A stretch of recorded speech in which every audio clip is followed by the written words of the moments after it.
লাগা সে আগুনে শুধু যে 57 সেনা কর্মকর্তাই পুড়েছে তা নয়, সেই সাথে পুড়েছে কয়েক হাজার জওয়ানের সুখ, স্বপ্ন, সংসার। সীমান্ত অরক্ষিত করে ওদেরকে রক্ষিত করা হয়েছে কারারক্ষীদের ঘরে, যেই ঘরে দিন, মাস, বছর করে গুনে গুনে 15 বছর পার হয়েছে সীমান্ত রক্ষীদের। সেই থেকে ওপারের শত্রু যখন খুশি এপারে এসেছে, কেউ তাদের বাধা দেয়নি, কারণ ওরাই ছিল আমাদের 1,44,000 বর্গ কিলোমিটার মানচিত্রের সীমানা প্রাচীর, যেই প্রাচীরে ক্ষত ধরিয়ে আমাদের মানচিত্রকে বিক্ষত করা হয়েছিল গেল 15টি বছর। মূলত 2009 সালের 25শে ফেব্রুয়ারি বিডিআরের হত্যাকাণ্ডই আমাদের গেল 15 বছরের ভাগ্য লিখে দিয়েছিল।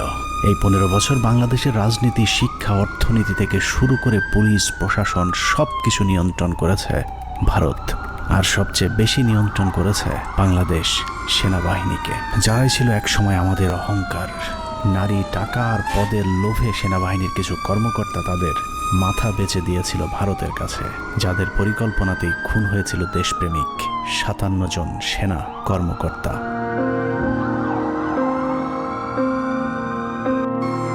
25শে ফেব্রুয়ারি পিলখানায় আসলে কি ঘটেছিল, কেন ঘটেছিল, সেই ঘটনার পরে কি ঘটেছিল, কিংবা এখন আসলে কি ঘটছে তা নিয়ে আমাদেরকে যতটুকু জানানো হয়েছে তার চেয়েও অনেক বেশি আমাদের থেকে গোপন করে রাখা হয়েছে। ঘটনার শুরু থেকে শেষ পর্যন্ত আমরা যতটুকু জেনেছি তার পুরোটাই পিলখানার মূল ঘটনার বিকৃত এক রূপ, যেখানে সত্যের কোনো বালাই নেই। হাসিনা সবকিছু জানতো। এই বিডিআরের ঘটনা হাসিনা আসার 1 মাস পরেই কেন ঘটলো? হাসিনা এবং মঈনুদ্দিন এটা জানতো, কাজেই হাসিনাকে একদিন জবাব দিতেই হবে। এটা পিলখানা হত্যাকাণ্ডকে আমরা যদি একটি মুদ্রা হিসেবে ধরি, তাহলে এতদিন আমরা সেই মুদ্রার এক পিঠ দেখেছি, যার আরেক পার্শ্ব আরো ভয়ঙ্কর, আরো নৃশংস, আরো বর্বর, অমানবিক। আমরা শুধু 57 সেনা কর্মকর্তার গল্প শুনেছি, কিন্তু তার চেয়েও কয়েক গুণ মানুষকে হত্যা করা হয়েছে, যেই খবর বিডিআরের পরিবারের বাইরে আর কাউকে জানতে দেওয়া হয়নি। পিলখানা হত্যাকাণ্ডের মামলায় রাজসাক্ষী না হওয়ার জন্য বীর মুক্তিযোদ্ধা ডিএডি আব্দুর রহিম সাহেবকে জেলখানায় নিয়ে নির্মমভাবে ইনজেকশন পোস্ট করে তাকে শহীদ করা হয়। আনুমানিক 28 তারিখ সন্ধ্যার দিকে ওনার ভাইয়ের মেজর ইনাম সাহেবের নির্দেশে আব্বু পিলখানায় আবার জয়েন করে। সন্ধ্যার সময় জয়েন করার সঙ্গে সঙ্গে কিছু আর্মি সদস্যরা আব্বুকে আলাদা করে লোকচক্ষুর আড়ালে নিয়ে যায়। সন্ধ্যা ঘনিয়ে আসার পরে একটা গাড়িতে করে চোখ বেঁধে, হাত বেঁধে ঢাকা ক্যান্টনমেন্টের দিকে নিয়ে যায় এবং ডিজিএফআই সেলে নিয়ে যায়। আব্বু তাদের কথাবার্তা তো বুঝতে পারে যে আব্বু ডিজিএফআই সেলে আছে। ওখানে সম্ভবত একটা 12 নম্বর কোনো একটা রুমে আব্বুকে 10 থেকে 12 দিন রাখা হয় এবং অমানবিক নির্যাতন করা হয়। আপনার ইলেকট্রিক শক দেওয়া হয়, লিঙ্গে বাড়ি দেওয়া হয়, অসহনীয় কষ্ট তাদের সহ্য করতে হয়। ড্রিল মেশিন দিয়ে পা ছিদ্র করে, তারপর আপনার পেরেক দিয়ে হাতের পায়ে নখ উপড়িয়ে ফেলায়। 2009 সালে পিলখানায় যে হত্যাকাণ্ড শুরু হয়েছিল, সেই হত্যাকাণ্ড এখনও শেষ হয়নি। 25 থেকে 27 তারিখ পর্যন্ত ভাড়াটে খুনিদের দিয়ে সেনা কর্মকর্তাদের খুন করা হয়েছে, আর 27 তারিখের পর থেকে সেনাবাহিনীর ঊর্ধ্বতন কর্মকর্তারা নিজেরাই খুনের কাজ চালিয়ে গিয়েছেন। ঘটনার পর জিজ্ঞাসাবাদের নামে বিডিআরের 167 জন জওয়ানকে নিজেদের হাতে হত্যা করেছে আমাদের গর্বের সেনাবাহিনী। এমনকি সেনাবাহিনী শিখিয়ে দেওয়া সাক্ষ্য দিতে চায়নি বলে পিলখানার জামে মসজিদের ইমামকে পর্যন্ত নির্মমভাবে হত্যা করা হয়েছে, যিনি ঘটনার শুরু থেকে শেষ পর্যন্ত নিজ চোখে প্রকৃত খুনিদেরকে দেখেছিলেন। এসব তো আমাদের সৈনিকরা করবে না, কখনোই আমাদের সৈনিকের অফিসারের উপরে আক্রমণ করবে না। যেভাবে গুলি করতে করতে ভিতরে ঢুকে গেছে, আর একজন হিন্দিতে কথা বলে, ইংলিশে কথা বলে, কমেন্ট করে ওদেরকে। পিলখানার ঘটনার বেশিরভাগ তথ্য উপাত্ত আলামত নষ্ট করে দেওয়া হয়েছে। তারপরেও চূড়ান্ত ঝুঁকি নিয়ে দেশপ্রেমিক কয়েকজন সেনা কর্মকর্তা অত্যন্ত গোপনীয়ভাবে কিছু গুরুত্বপূর্ণ তথ্য প্রমাণ নিজেদের সংগ্রহে রেখেছিলেন।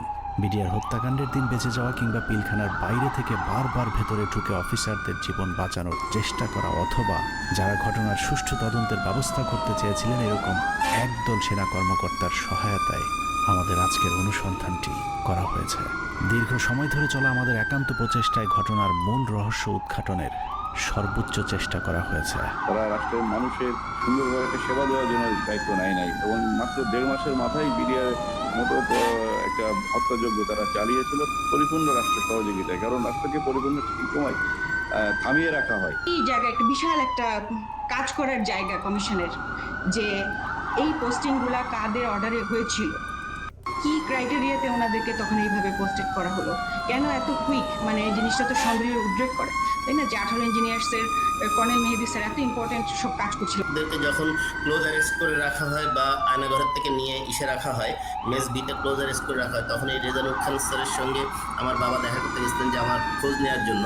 তখন উনি বলেন যে আপনার ছেলে মানে বাংলাদেশের সবচেয়ে বড় সন্ত্রাসী, তার কথা একদম ভুলে যান। পিলখানায় আসার আগের 2 বছর 3 বছর তারা আসলে কি করছিল, কোথায় তাদের পোস্টিং ছিল, তারা কাদের সাথে মেলামেশা করছে? আমাদের অনুসন্ধানে সহায়তাকারী এসব অফিসারদের সকলে বিডিআর হত্যাকাণ্ডের ঘটনায় নির্যাতনের শিকার।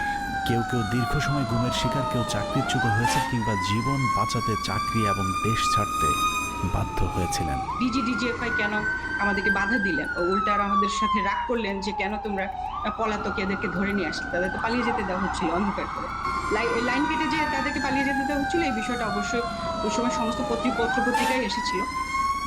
আর 3 নাম্বার হচ্ছে যে এই যে এরা যে মানে বললো যে এরা ঠিক জানে না কে তাদের কমান্ড করছে, এই যে জিনিসটা সবার মুখ ঢাকা ছিল। সো কে কাকে কমান্ড করছে তাদের চেহারা, যেমন আমার সৈনিক কিন্তু সবাইকে চিনে একটা ইউনিটের, আমি সবাইকে চিনি যে আমাকে অমুক স্যার এটা বলেছে। একে তো ওখানে হচ্ছে প্যারেড উপলক্ষে বিভিন্ন ইউনিটের সৈনিকরা এসেছিল, সবার মুখ ছিল বাধা, এর জন্য ওরা জানতো না যে কার কমান্ডে তারা কাজ করছে। সেনাবাহিনীর মধ্যম সারির এসব সেনা কর্মকর্তাদের সংগ্রহে থাকা কিছু গোপন অডিও ভিডিও ছিল আমাদের অনুসন্ধানের মূল পুঁজি। স্পর্শকাতর এসব তথ্য উপাত্ত নিয়ে আমাদের আজকের অনুসন্ধান।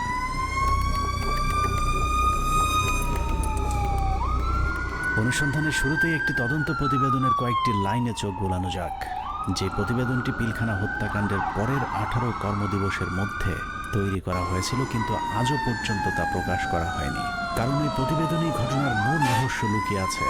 যদিও মূল ঘটনার 50 প্রতিবেদনে উঠে আসেনি, যে কারণেই প্রতিবেদনের সীমাবদ্ধতায় বলা হয়েছে তদন্তের স্বার্থেই কমিটি কয়েকটি সংস্থার প্রধান গুরুত্বপূর্ণ ব্যক্তিকে জিজ্ঞাসাবাদ এবং বিভিন্ন গোয়েন্দা সংস্থার নিকট হতে গোয়েন্দা তথ্য সংগ্রহ করা আবশ্যক বলে মনে করেছে, কিন্তু পর্যাপ্ত সহযোগিতার অভাবে কাজগুলো করা সম্ভব হয়নি।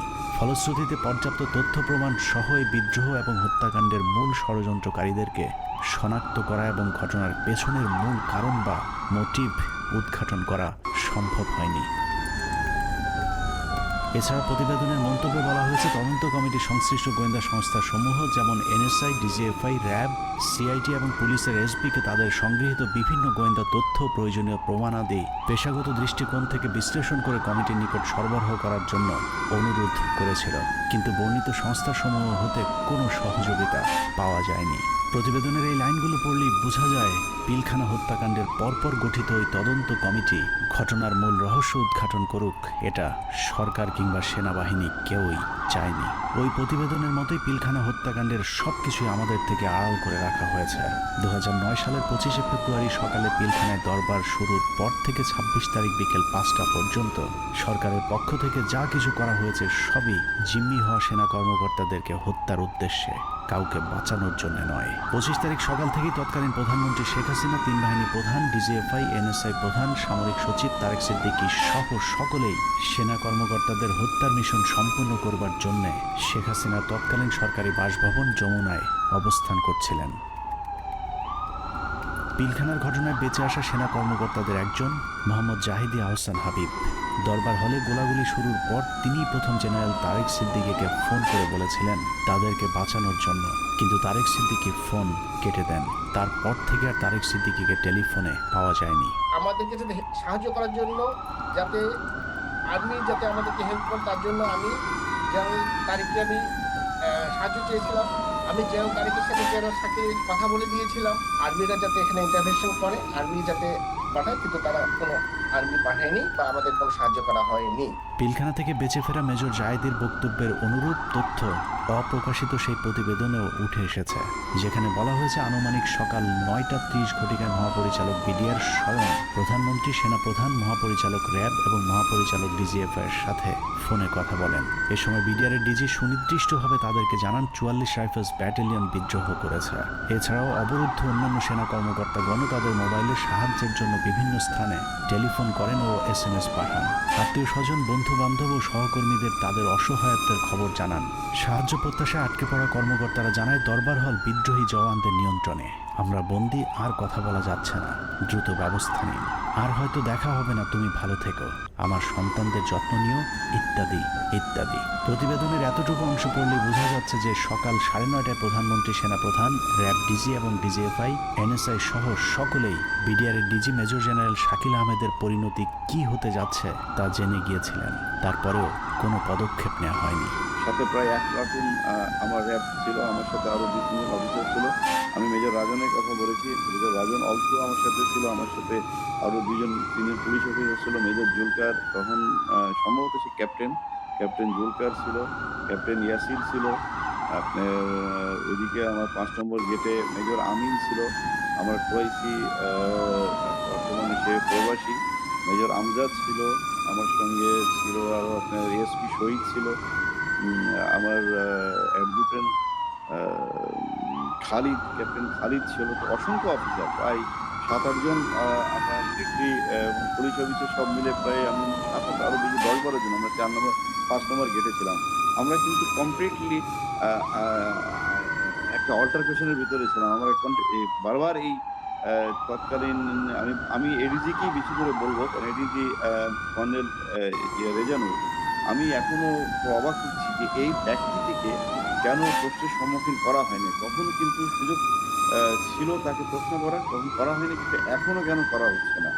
এই ব্যক্তিটি কিন্তু আমাদেরকে বারবার বাধা দিয়েছে যে আমরা যেন ভিতরে প্রবেশ না করি। যমুনা ভবনের থেকে সে বারবার বলছিল এবং সে রেফারেন্স দিচ্ছিল প্রাইম মিনিস্টারে, যে উনি বলেছেন একটা আলোচনা হবে, কেউ যেন আমরা এখানে বিডিআর গেটে কোনো ধরনের আক্রমণ না করি এবং ভিতরে ঢোকার চেষ্টা না করি। ততক্ষণে সেনাবাহিনী এবং র্যাবের বেশ কয়েকটি দল পিলখানার বিভিন্ন গেটে অবস্থান নিয়েছিল। ভেতরের পরিস্থিতি ক্রমেই নিয়ন্ত্রণের বাইরে চলে যাচ্ছে সেই খবর তাদের কাছেও পৌঁছেছিল, কিন্তু তাদেরকে পিলখানার ভেতরে অভিযান চালানোর পথে বাধা সৃষ্টি করে রেখেছিল সেই একই জায়গা থেকে। রেজাকে সেখানে কর্নেল রেজানুর খান, র্যাবের এডিজি, সে থামাই দেয় যে কোনোভাবে, সে ঢুকতে পারে না। সেটা কিন্তু আমি বলতেছি অ্যারাউন্ড 9 AM আমরা আসবার আগে, যেটা আমাকে রেজা, আমি ওখানে যাওয়ার পরে 10:30টার সময় রেজা আমাকে ব্রিফ করে যে স্যার এই অবস্থা, আপনারা কি ঢুকতে পারবেন। তখন আমি জেনারেল হাকিমকে বলি, উনি বললেন যে না, এখন ঢোকা যাবে না। CGS, chief of general staff, general মহিন্দ তখন পতিতা হাসিনার কাছে বঙ্গভবনে বসে অপেক্ষা করতেছে আদেশ শুনবার জন্য। নিজে থেকে কোনো সেনাপ্রধান হিসেবে কোনো অর্ডার দেয় নাই। এখানে একটা জিনিস ক্লিয়ার করি, এই বিডিআর অপারেশনের সময় 3 জন, এটা তো আর্মির অ্যাকশন, এটা কোনো পলিটিক্যাল কোনো কিছু হওয়ার কথা না। 3 জনের কমান্ডের দায়িত্ব ছিল সেনাপ্রধান জেনারেল মইনুল আহমেদ। সে যেহেতু হাসিনার সাথে বসে আছেন গণভবনে, তখন কিন্তু যমুনায়, গণভবন না, যমুনায় বসে আছে। আর এই তার অবর্তমানে chief of general staff major general সিনাইদ জামালি, তার আদেশ দেওয়ার কথা, হ্যাঁ ভিতরে ঢুকো। আর অন দ্য স্পট কমান্ডার একজন। এখানে আমরা অনেক অফিসার ছিলাম, কিন্তু সবাই কমান্ডার দায়িত্ব সেখানে পায় না। নিয়ম অনুযায়ী ব্রিগেডিয়ার জেনারেল হাকিমের অন দ্য স্পট কমান্ডার, 3 জনের একজনের কাছ থেকে যদি আমরা আদেশ পাইতাম, আমরা ভিতরে ঢুকতাম। অনুমতি দিচ্ছে করে চলতে থাকে কালক্ষেপণ। 9:30 থেকে শুরু করে 11টার মধ্যেই বেশিরভাগ অফিসারদের হত্যা করা হলেও কিছু কর্মকর্তা পালিয়ে যাবার কারণে হত্যার মিশন অসম্পূর্ণ থেকে যায়, যা শেষ করতে সময় লাগে পরদিন বিকেল 5টা পর্যন্ত। তবে দরবার হলের সামনের হত্যাকাণ্ড শেষে খুনিদের প্রথম দলকে বের করে দেওয়ার ব্যবস্থা করা হয়। 12:30 পিলখানার 3 নম্বর গেটের সামনে বিডিআরের পক্ষ থেকে শতাধিক মানুষের একটি মিছিল বের করা হয়। এসব মিছিল থেকে বিডিআর জওয়ানদের দাবি দেওয়ার প্রতি সমর্থন ব্যক্ত করে জয় বাংলা, জয় বিডিআর, বিডিআর জনতা ভাই ভাই ইত্যাদি স্লোগান দেওয়া হয়েছিল। জয় বাংলা মিছিল করা ওই দলটি ভেতরে ঢোকার কিছুক্ষণ পর বেরিয়ে আসে সংখ্যায় দ্বিগুণ হয়ে। ধারণা করা হয় ওই মিছিলের মাধ্যমে খুনিদের একটি অংশকে ভেতর থেকে নিরাপদে বের করে দেওয়ার সুযোগ করে দেওয়া হয়। যেখানে আর্মির অপারেশন, আর্মির করবার কথা, সেখানে বিভিন্ন আওয়ামী লীগের পলিটিক্যাল লোকজন ভিতরে ঢুকতেছে, যাইতেছে।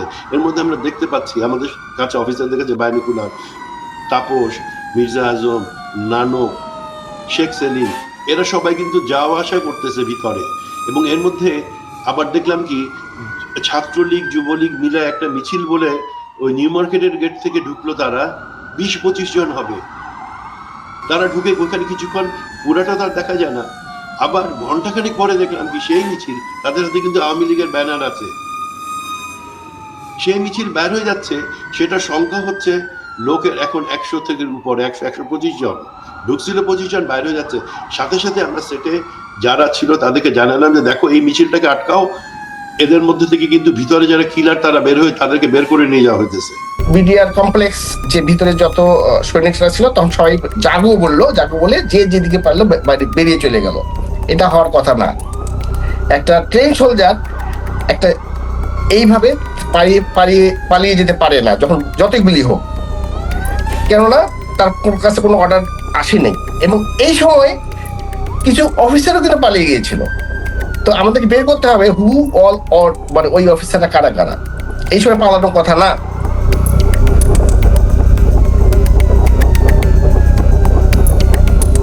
দুপুর 1:30।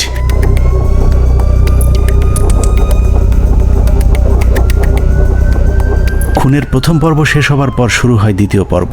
বেলা বাড়ার সাথে সাথে দরবার হলে নৃশংস হত্যাযজ্ঞের খবর ছড়িয়ে পড়ে পুরো পিলখানায়। এতে অধিকাংশ বিডিআর সদস্যরা আতঙ্কিত হয়ে পড়েন। বিডিআর সদস্যরা যে যেভাবে পেরেছে পালিয়ে যাওয়ার চেষ্টা করতে থাকে, কিন্তু বাকি অফিসারদের খুঁজে বের করে হত্যার জন্য সরকারের আরও কিছুটা সময় প্রয়োজন ছিল, যে কারণে বিডিআর জওয়ানদের চাঙ্গা করতে শুরু হয় সরকারের নতুন ষড়যন্ত্র। নাটকের এই পর্বে মঞ্চে আসে মুন্নি সাহা এবং জয় মামুন, যারাই প্রথম গুজব ছড়িয়ে দেন পিলখানায় অপারেশন ডাল ভাতের টাকা নিয়ে অসন্তোষের কারণেই বিডিআরের ডিজিকে জিম্মি করেছে বিডিআরের জওয়ানেরা। এর পরপরই সেনাবাহিনী নিয়ে নানা ধরনের উস্কানিমূলক তথ্য প্রচার করতে থাকে বিশেষ কয়েকটি গণমাধ্যম।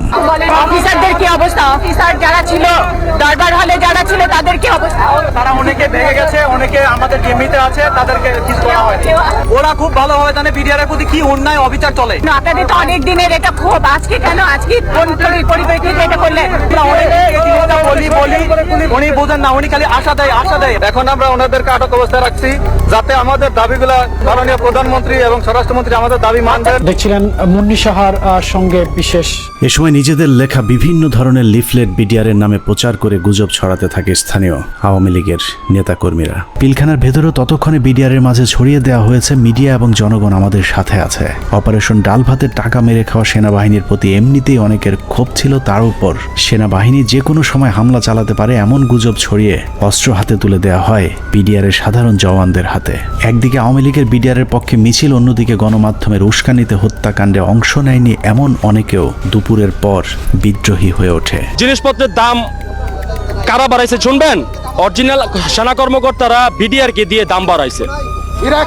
আস্তে আস্তে বর্ডার থেকে সমস্ত মাল নিয়ে আসতো, নিয়ে আসা স্ট্রোক করতো বিডিআরের প্যারেড গ্রাউন্ডে। স্ট্রোক করে সেই মালগুলি দেশবাসী মাধ্যমে অনেক দিন পর সাপ্লাই করতো, যার কারণে অনেক দাম বেড়ে যেত জিনিসগুলির। যত ডাল ভাতের টাকা আছে সব মেরে খেয়ে ফেলেছে। ডাল ভাতের নামে তারা কোটি টাকা হাতিয়ে নিয়ে গেছে, কোটি টাকা হাতিয়ে নিয়ে গেছে ডাল ভাতের নামে। এরই মধ্যে গণভবনের নতুন ষড়যন্ত্রের অংশ হিসেবে আওয়ামী লীগ নেতা জাহাঙ্গীর কবির নানককে পিলখানার 4 নম্বর গেটে পাঠানো হয়। পিলখানার চারপাশের এলাকা থেকে বাড়িঘর ফেলে মানুষ যখন সরে যাচ্ছিলেন, তখন বীর দর্পে 4 নম্বর গেটের দিকে এগিয়ে যান আওয়ামী লীগের তৎকালীন এলজিআরডি প্রতিমন্ত্রী জাহাঙ্গীর কবির নানক, ফজলে নূর তাপস এবং হুইপ মির্জা আজম। অন্যদিকে প্রস্তুত ছিলেন সাংসদ মাহবুবারা গিনি এবং ওয়ারেসাত হোসেন সহ আওয়ামী লীগের বেশ কয়েকজন নেতাকর্মী। একজন মহিলা এমপি, তো মহিলা এমপিকে কাছে আসার পর তখন আমি চিনতে পেরেছিলাম। তো আর ওনাদের দুজনকে তো আমি চিনি। তো ওনারা এসে আসে জানানোর পরে ফরেস্টের কাছে এসে মহিলারা জিজ্ঞেস করলেন যে আমি কি একটা সাদা পতাকা পেতে পারি? তো স্যার তখন পিছন দিকে ঘুরে তাকালেন, ঘুরে তাকিয়ে সৈনিককে জিজ্ঞেস করলেন যে তোমাদের কারো কাছে কোনো সাদা পতাকা বা এরকম কোনো কিছু আছে কিনা। তো তৎপরবর্তীতে ওখান থেকে ওরকম সাদা পতাকা কোনো কিছু না পাওয়াতে উনি স্যার বললেন যে আমার কাছে একটা রুমাল আছে, এটা চলবে কিনা। উনি ওটা দিয়ে দিলেন। বাট ওনারা এই সময় স্যার কিন্তু ওনাদেরকে জিজ্ঞেস করলেন যে আপনারা যে এখান দিয়ে যাবেন, তো ওখান থেকে গুলি হচ্ছে। তো তখন ওই মহিলা এমপি গিনি বলেছিলেন যে না, আমাদেরকে গুলি করবেন বা গুলি আসবেন আমাদের দিকে, আপনি এটা নিয়ে চিন্তা করবেন। তো এই জিনিসগুলো কিন্তু কিছু সিগনিফিকেন্ট জিনিস, তখন এগুলো অর্থ বুঝি নাই যে ওনারা এইভাবে এত কনফিডেন্ট। বাট এগুলো যেমন পরবর্তীতে জীবনে আসার পরে আমি বুঝতে পেরেছি যে আচ্ছা এইটার মানে তাহলে এই জিনিসটা দাঁড়ায়। আওয়ামী লীগের ওই প্রতিনিধি দলকে পেয়ে বিডিআর সদস্যরা মনে করেছিল তারা হয়তো বিডিআরকে বাঁচাতেই এসেছিল, কিন্তু এটাই ছিল বিডিআরের জন্য সবচেয়ে ভয়ঙ্কর ফাঁদ, যেই ফাঁদে পা দেয় পিলখানা হত্যাকাণ্ডের পুরো দায় বিডিআরের উপর চলে আসে। পিলখানার 4 নম্বর গেটে যখন নানক আজমদের নেতৃত্বে আওয়ামী লীগের একটা দল পিলখানার ভেতরে পৌঁছায়, তখন বিডিআরের পোশাক পরা কিছু লোক তাদের সাথে বেশ কিছুক্ষণ কথাবার্তা বলেন। তাদের মধ্যে কি কথা হয়েছে সেটা জানা না গেলেও এর পরপরই বিডিআরের কয়েকজন ব্যক্তিকে সামনে নিয়ে আসা হয় যাদের নাম এর আগে কখনো শোনা যায়নি। তাদের মধ্যে একজন ডিএডি তৌহিদ, যাকে আমরা পিলখানা হত্যাকাণ্ডের কথিত মূল হোতা হিসেবে এতদিন ধরে জেনে এসেছি। নানক আজমদের সাথে বৈঠক করা ওই দলটি ডিএডি তৌহিদ সহ কয়েকজন ডিএডিকে খুঁজতে থাকেন। বিডিআরের পোশাক পরা ওই দলটি ডিএডি তৌহিদের পিলখানার বাসায় গিয়ে তৌহিদের সন্ধান চেয়েছিলেন। কিন্তু বিডিআরের পোশাক পরা থাকলেও ডিএডি তৌহিদ সেনাবাহিনী নাকি বিডিআরের কর্মকর্তা সেটাও তারা জানতেন না। আমার বাসার সামনে নেম প্লেট ছিল তৌহিদ লেখা। জিজ্ঞেস করতেছে যে তৌহিদ উনি কি বিডিআর না আর্মি? আমি বলছি উনি বিডিআর এর র্যাঙ্ক কি? ডিএডি কি আর্মির না বিডিআর এর? মানে ওনারা এটাও চিনে না যে ডিএডি র্যাঙ্ক আর্মি বিডিআর এ হয়। বুঝেন তাহলে ডিএডি তৌহিদের পরিবারকে ভয়ভীতি দেখিয়ে তার অবস্থান জানা হয়। এরপরই প্রথমবারের মতো দৃশ্যপটে আসেন ডিএডি তৌহিদ, ডিএডি আব্দুর রহিম সহ বেশ কয়েকজন বিডিআরের সৈনিক, যাদেরকে বিডিআর বিদ্রোহের নেতা পরিচয় দিয়ে নিয়ে যাওয়া হয় প্রধানমন্ত্রীর সাথে বৈঠকে। বেলা 3:40 বিডিআরের 14 দলের একটি প্রতিনিধি দল শেখ হাসিনার বাসভবন যমুনায় প্রবেশ করেন। পিলখানা হত্যাকাণ্ড নিয়ে করা গোপন সেই প্রতিবেদনে উল্লেখ করা হয়েছে, বিডিআরের ওই প্রতিনিধি দলটি যমুনায় শেখ হাসিনার সাথে বৈঠকের সময় সেখানে আর কাউকে থাকতে দেওয়া হয়নি। অর্থাৎ পিলখানার ভেতরে সেনা কর্মকর্তাদের ভাগ্যে কি ঘটেছিল সেই খবর একমাত্র শেখ হাসিনাকেই জানানো হয়েছিল। যমুনায় বৈঠক শেষে বিডিআরের প্রতিনিধি দল গেটের বাইরে আসার পর অপেক্ষমান সাংবাদিকদের সাথে কথা বলেন।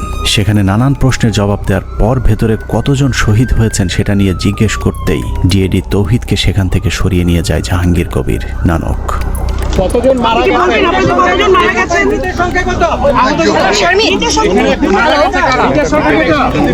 হাসিনার সাথে বিডিআরের সেই বৈঠকের মূল উদ্দেশ্য অফিসারদেরকে বাঁচানো কিংবা বিডিআরের আত্মসমর্পণ নয়, বরং বিডিআরকে জানিয়ে দেওয়া হয়েছিল কোনোভাবেই আত্মসমর্পণ করা চলবে না। যদিও বৈঠকের পর জানানো হয় বিডিআর অস্ত্র সমর্পণে রাজি হয়েছেন, কিন্তু ডিএডি তৌহিদকে পিলখানার ডিজি বানানো থেকে শুরু করে পিলখানার পরবর্তী ঘটনাবলী সবই ছিল শেখ হাসিনার তৈরি করা নাটকেরই অংশ।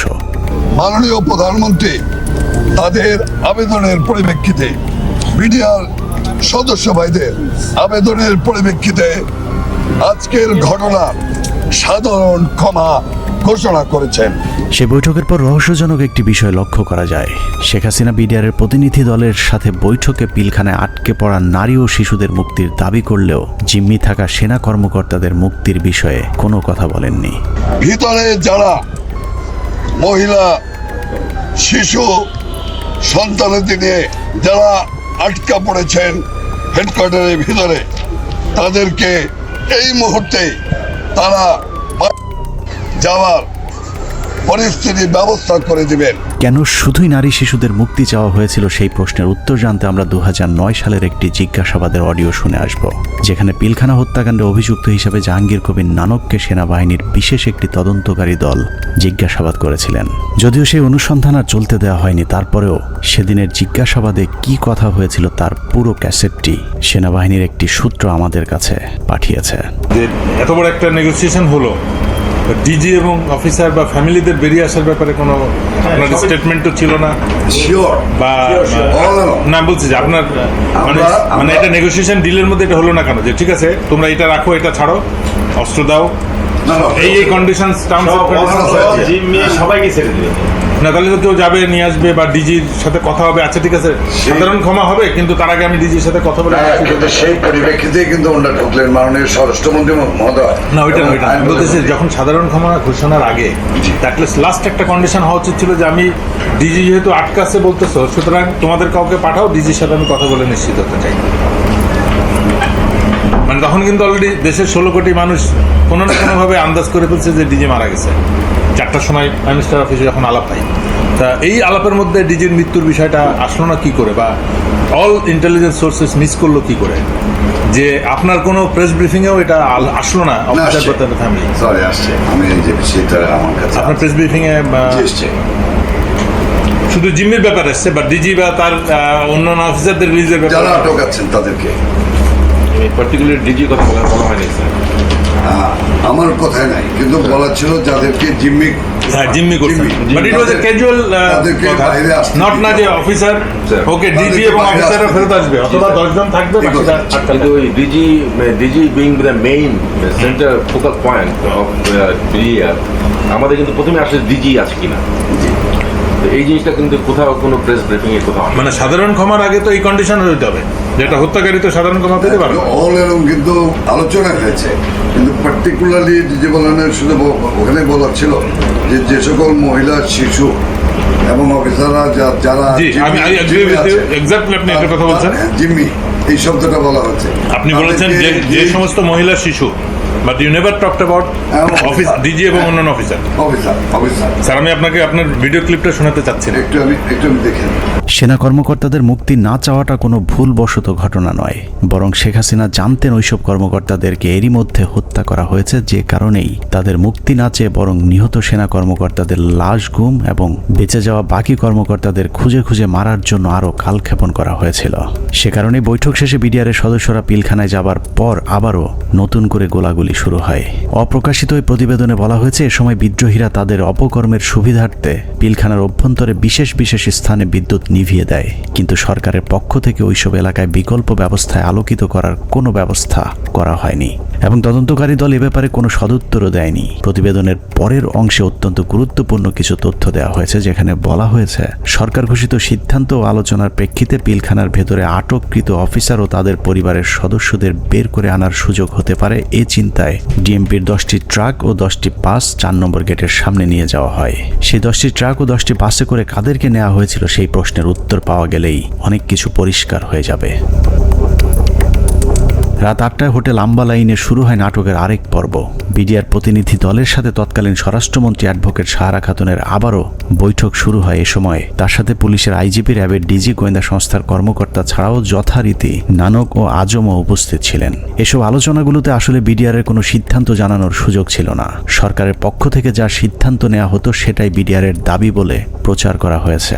ওই মিটিং শেষে গণমাধ্যমকে আবারও জানানো হয় বিডিআর অস্ত্র সমর্পণে রাজি হয়েছেন, তবে সেনাবাহিনীর কাছে নয়, তারা পুলিশের কাছে অস্ত্র সমর্পণ করবেন। কথা মতো রাত 1টায় স্বরাষ্ট্রমন্ত্রী সাহারা খাতুন, আইন প্রতিমন্ত্রী অ্যাডভোকেট কামরুল ইসলাম এবং পুলিশের মহাপরিদর্শক সহ আওয়ামী লীগের কয়েকজন নেতাকর্মী একটি বিশেষ গাড়ি যোগে পিলখানার ভেতরে প্রবেশ করেন। আওয়ামী লীগের প্রতিনিধি দলের পিলখানায় যাবার মূল উদ্দেশ্য কি ছিল সেটা পরিষ্কার হয়ে যাবে তাদের সন্দেহজনক কিছু কার্যক্রম দেখলেই। প্রতিনিধি দলের প্রথমেই সেনাবাহিনীর জিম্মি থাকা কর্মকর্তাদের খুঁজে বের করার কথা থাকলেও সাহারা খাতুন সহ প্রতিনিধি দলটি কয়েকটি বাসায় গিয়ে মাত্র 15 জনকে উদ্ধার করে নিয়ে আসেন। অথচ সেনাবাহিনীর কর্মকর্তারা কোথায় আছেন, তাদের পরিবারের কি পরিণতি হয়েছে, এ ব্যাপারে কোনো আগ্রহ দেখায়নি আওয়ামী লীগের ওই প্রতিনিধি দলটি। গণমাধ্যম যেন এ বিষয়ে কোনো প্রশ্ন তুলতে না পারে সেজন্যও শুধুমাত্র বিটিভির একজন পরীক্ষিত আওয়ামী সাংবাদিককে পিলখানার ভেতরে নিয়ে যাওয়া হয়, যার নাম মুশফিকা নাজনীন, যিনি মুন্নি সাহার ঘনিষ্ঠ বান্ধবী। 25 তারিখ থেকে পরবর্তী কয়েকদিনের সব অপকর্মের সাক্ষী সাংবাদিক মুশফিকা নাজনীনকে জিজ্ঞাসাবাদ করলে ওই রাতের অনেক প্রশ্নের উত্তর পাওয়া যাবে। সেই রাতে সবচেয়ে রহস্যজনক ঘটনা হলো, হোটেল আম্বালায় বৈঠক শেষে সাংবাদিকদের জানানো হয়েছিল বিডিআর সেনাবাহিনীর পরিবর্তে পুলিশের কাছে অস্ত্র সমর্পণে রাজি হয়েছে। অথচ সরকারের প্রতিনিধি দলটি 10,000 বিডিআরের অস্ত্র জমা নিতে পিলখানায় আইজিপি ছাড়া কোনো পুলিশ সদস্য তাদের সাথে নেয়নি। ভেতরে কেন পুলিশ নিয়ে যাওয়া হয়নি সেই বিষয়টি জানতে 2009 সালের 27 ফেব্রুয়ারি অ্যাডভোকেট কামরুল ইসলামকে জিজ্ঞাসাবাদ করেছিল তদন্তকারী দল। সেই রেকর্ডের একটি কপি আমাদের অনুসন্ধানে উঠে এসেছে। কোর্টের থেকে যখন বেরিয়ে আসেন মাননীয় স্বরাষ্ট্রমন্ত্রী বলেন যে ঠিক আছে আপনারা জমা দিতে থাকেন, আমরা যাই। না জমা রাখার পরে যেটা উনি বাইরে এসেও মিডিয়াকে বলেছিলেন, হ্যাঁ ওনারা জমা দিচ্ছেন, আমি চলে আসছি। হ্যাঁ এইটাই মনে হয় এরকম চাবি নিচে না দিচ্ছে সকাল পর্যন্ত তারা সব জমা করে দেবে, সকাল পর্যন্ত তারা সব জমা করে দেবে। আমাদের 8টা সাড়ে 8টার মধ্যে আমরা আবার পুলিশের হ্যান্ড ওভার করে দেবে পিঠে। এটাই কিন্তু ফাইনাল কথা আমাদের সাথে। সে অনুযায়ী সকালে আমরা গেছি, মানে পুলিশকে হ্যান্ড ওভার করবে কিন্তু কোনো পুলিশ যায়নি ভিতরে। সকালে তো পুলিশ না বলছি যে না, রাত্রে যে হ্যান্ড ওভার হলো, রাত্রে তো পুলিশের কাছে যায় নাই অস্ত্র, সুতরাং তাদের কাছে ছিল, তাদের কাছে রয়ে গেল। যাই হোক পুরো ঘটনাটা যে পরিকল্পিত সেটা বিটিভির ধারণ করা ওই ফুটেজ দেখলেই বোঝা যাবে। বিডিআরের সকল সদস্যের অস্ত্র সমর্পণ করার কথা থাকলেও হাতে গোনা কয়েকজন তাদের অস্ত্র জমা দেয়। ছোট একটি টেবিলের উপর যখন বিডিআর সদস্যরা অস্ত্র জমা দিচ্ছিল, ঠিক একই সময়ে অন্য বিডিআর বিডিআর সদস্যরা অস্ত্র হাতে নিয়ে বীরের মতো পাশে হাঁটাহাঁটি করছিলেন। ঘটনার এখানেই শেষ নয়। অস্ত্র সমর্পণের নাটক শেষে যারা অস্ত্র জমা দিয়েছিলেন তারাই আবার জমা দেওয়া অস্ত্রগুলো হাতে তুলে নিচ্ছিলেন। বিটিভির ক্যামেরাম্যান হয়তো ভুলক্রমে নাটকের বাইরের ওই দৃশ্য ধারণ করে ফেলেছিলেন। 25 তারিখ রাত যতই গভীর হয়েছে, সরকারের ষড়যন্ত্র ততই দিনের মতো পরিষ্কার হতে থাকে। সরকারের পরিকল্পনায় রাতে বিডিআরের আত্মসমর্পণের দাবি করে পিলখানায় ঢুকা সরকারি প্রতিনিধি দল ভোর 4:10 বেরিয়ে আসে নিজেদের বাছাই করা মাত্র 15 জন জিম্মিকে উদ্ধার করে।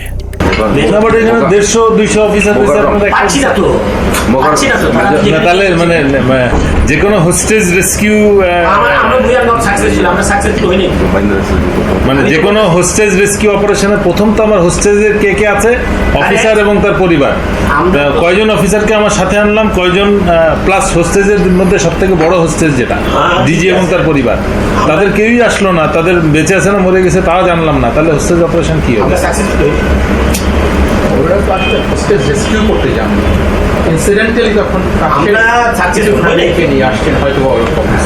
নাটকের পর নাটক শেষে পরদিন সকাল শুরু হয় আরেক নাটকের মধ্য দিয়ে। 26 তারিখ সকাল 9টায় কৃষিমন্ত্রী মতিয়া চৌধুরী, জাহাঙ্গীর কবির নানক, জাতীয় পার্টির চেয়ারম্যান হোসেন মোহাম্মদ এরশাদ, আইন প্রতিমন্ত্রী কামরুল ইসলাম এবং ব্যারিস্টার তাপস আবারও পিলখানার 4 নম্বর গেটে উপস্থিত হন। ওদিকে 3 নম্বর গেটে আওয়ামী লীগের 200-300 নেতাকর্মী উপস্থিত হয়ে আবারও বিডিআরের পক্ষে স্লোগান দিতে থাকেন। এক পর্যায়ে মিছিলটি পিলখানার ভেতরে ঢুকে যায়। তবে ভেতরে যে কজন ঢুকেছিলেন তার চেয়ে কয়েক গুণ বেশি লোকজন নিয়ে পিলখানা থেকে কিছুক্ষণ পরে বেরিয়ে আসে আওয়ামী লীগের ওই মিছিলটি। 27 তারিখ তো 26 তারিখে একটা মাইক্রোবাসে করে বাইরের যে লোকেরা ভেতরে ঢুকেছিল তারা বের হয়ে যায়। 26 তারিখ দুপুর 2:30 12 সদস্যের মহাজোট মধ্যস্থকারী কমিটি গঠন করা হয়।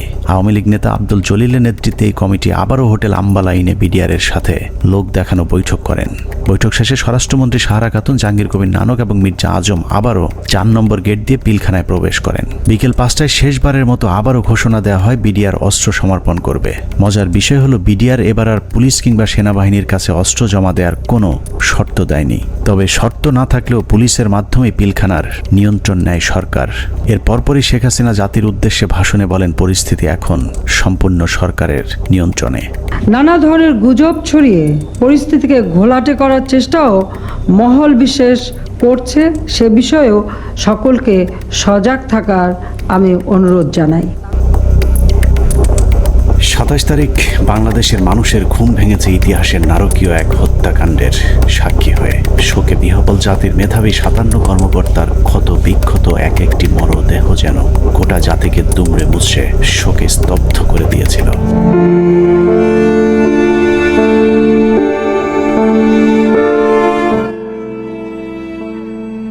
এভাবেই শেষ হয় শ্বাসরুদ্ধকর পিলখানা ট্র্যাজেডির 33 ঘন্টা। পিলখানার ঘটনা নিয়ন্ত্রণে আনতে কেন 2 দিন সময় লাগলো? একজন অফিসারকেও জীবিত উদ্ধার না করলে সরকার এই 2 দিনে আসলে কি পদক্ষেপ নিয়েছিল সেটা জানতে আমরা পিলখানা হত্যাকাণ্ডের শেষ 1 ঘন্টার একটি ঘটনা দেখে আসব। 27 তারিখ বিকেল 5টায় বিডিআরের অস্ত্র সমর্পণের ঘণ্টাখানেক আগে শেখ তাপসের নেতৃত্বে একটি দল শেষবারের মতো মাইকিং করে জীবিত কেউ থাকলে বের হয়ে আসার অনুরোধ করেছিলেন। মাইকিং শুনে যেসব সেনা কর্মকর্তারা জীবন বাঁচাতে গাড়ির কাছে গিয়েছিলেন তাদের একজন ক্যাপ্টেন তানভীর, যার লাশ এখনো খুঁজে পাওয়া যায়নি। আমাদের হাতে আসা একজন সিপাহীর জিজ্ঞাসাবাদের একটি রেকর্ডে ক্যাপ্টেন তানভীর সম্পর্কে গুরুত্বপূর্ণ তথ্য পাওয়া গেছে। উনি হচ্ছেন আমাদের এমপি তাপস। তখন উনি আমার দিকে বড় বড় করে চোখ থেকে তাকালেন।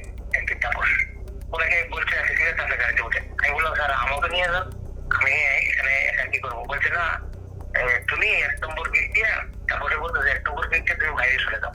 বললে ওনাকে গাড়িতে উঠে চলে যাবে। এর মধ্যে তার স্যার আমার ঘাটে হাত রাখে একে বলে মহিত তুমি কোনো চিন্তা করো না, তুমি বাসা চলে যাও।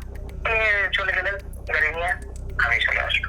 অনুসন্ধানে জানা যায় বিডিআর সৈনিকদের জিজ্ঞাসাবাদের সময় গোপনে রেকর্ড করা এই বক্তব্যটি সিপাহী মুহিতের, যিনি বিডিআর হত্যা মামলার 70 নম্বর আসামি। জিজ্ঞাসাবাদের সময় একজন সেনা কর্মকর্তার কাছে সিপাহী মুহিত ক্যাপ্টেন তানভীরের ভাগ্যে আসলে কি ঘটেছিল তার বিশদ বর্ণনা দিয়েছেন। কোনোভাবেই কিছু হয় না। উনি এখান থেকে ফোনে কথা বললেন, আমার মোবাইলে কথা বললেন, এক জায়গায় সার বললেন, আরেক জায়গায় চুরি করে কথা বললেন। তখন আমার মোবাইলেরও চার্জ নাই, মোবাইল বন্ধ হয়ে গেছে, আমিও কথা বলতে পারলাম না। আমি আরো সারা রাত রাগারাগি করছি স্যার আপনার জন্য, আমিও আমার পরিবারের সাথে কথা বলতে পারলাম না। সিপাহী মুহিতের বক্তব্য অনুযায়ী ক্যাপ্টেন তানভীর সবশেষ তার স্ত্রীর সাথে মুহিতের মোবাইল ফোনে কথা বলেছেন এবং ফোনের চার্জ শেষ হয়ে যাবার পর লাইন কেটে যায়। ঘটনার সত্যতা জানতে আমরা তানভীরের স্ত্রীর সাথে কথা বলেছিলাম। তানভীরের স্ত্রীও ঠিক মুহিতের মতো একই বক্তব্য দিয়েছেন। ফোনে কথা বলতে বলতে কি ফোন কেটে গিয়েছিল, এরকম কিছু মনে করতে পারেন? এরকম ফোন হয় কেটে গিয়েছিল বা কোনো আর সাউন্ড পরে শুনতে পাইনি। তার মানে সিপাহী মুহিত এবং তানভীরের স্ত্রী দুজনের বক্তব্যে এটা পরিষ্কার যে ক্যাপ্টেন তানভীরকে বিডিআর নয়, তাপস নিজেই হত্যা করেছে। অতএব তাপসই বলতে পারবে তানভীর কি জীবিত নাকি তাকে মেরে ফেলা হয়েছে।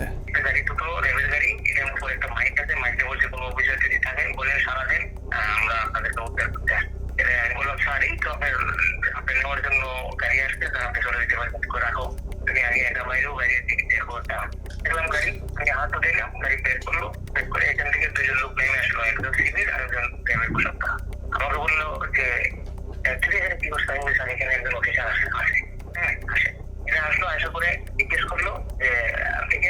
উনি বলছেন যে আমি ক্যাপ্টেন তানভীর, উনি হচ্ছেন আমাদের এমপি তাপস। যে লোকটা হচ্ছে এমপি তাপস সাহেব। তখন উনি আমার দিকে বড় বড় করে চোখ থেকে তাকালেন এমপি তাপস, ওনাকে বলছে ঠিক আছে তাহলে গাড়িতে উঠে।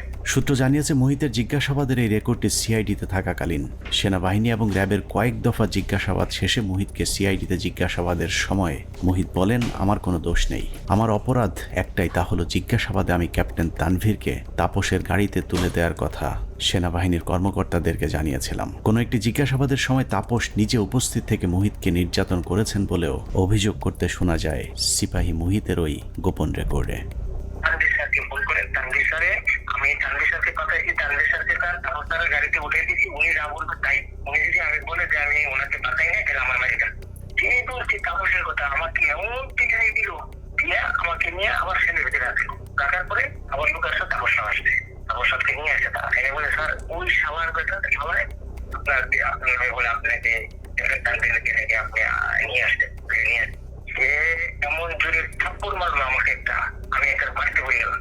উঠাইলো, উঠাই বলছে তুই এই কথা আর কখনো যাতে তোর মুখ দিয়া না আসে। পিলখানা ট্র্যাজেডির 33 ঘন্টা মূলত সেনাবাহিনীর যেসব অফিসার বেঁচে ছিলেন তাদেরকে খুঁজে খুঁজে মারার জন্যই কালক্ষেপণ করা হয়েছিল, যে অভিযানের শেষ হয় তানভীরকে গুম অথবা খুন করার মধ্য দিয়ে। বিএম এর ক্যারেট দিয়ে দিতে পারতো, 5 জন করে প্রত্যেক বছর এখানে দেওয়া যায়, সেটা যদি না দিতে পারতো তাহলে মেজর অফিসার তাদের দিতে পারতো। কিন্তু এরা তো জানে যে আমার অফিসার না, সে জানে যে এটা আর্মির অফিসার। আর্মি থেকে পার্মানেন্ট যদি চলে আসতো তাহলে সে জানতো এটা আমার অফিসার, কোন অবস্থায় মারতো না, মারতে গেলে নিজেদের মধ্যে যুদ্ধ লেগে যেত। পিলখানা ট্র্যাজেডি বলতে আমরা শুধুই 25 থেকে 27 ফেব্রুয়ারির হত্যাকাণ্ডকেই জানি, কিন্তু পিলখানার মূল ট্র্যাজেডির শুরু হয়েছিল বিডিআর অস্ত্র সমর্পণের পর।